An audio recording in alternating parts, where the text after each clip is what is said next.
Miyoması olan bir çox cavan xanımlar bizə müraciət edir, hansı ki, əməliyyata göstərişli, yəni böyük ölçülü miyoması var, qanaxma verən miyomaları var və təkidlə deyilir, yaylı xanım, biz orqan qoruyucu əməliyyat etmək istəyirik və bir çoxları da psixoloji olaraq orqanla vidalaşmaq istəmirlər.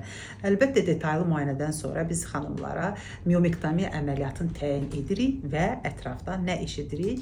Həmin pasiyentin yanından gələn, onun qohum əqrabaları, tanışları və ya da rəfiqəsi deyir ki, nə edirsən bu orqanı saxlayıb, elə hamısını çıxar, elə yumurtaqları da çıxar, gələcəkdə başqa bir problemə çevirilər və pasiyent də buna qulaq asır, qalır belə fikir ayrılığında.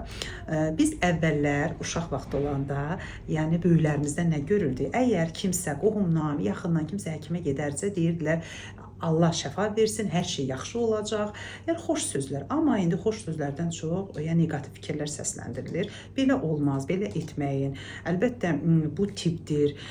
Görürsüz, biz həkimlər illərlə oxuyuruq, təcrübə keçirik, hər gün inkişaf edirik, hər gün xarici konfranslarda yenə də deyirsən ki, yenə də oxumalıyam, yenə də öyrənməliyəm. Yəni tip o qədər sadə deyil ki, siz evdə oturub və yaxud da kənarda bir-birinizə belə məsləhətlər edəsiniz.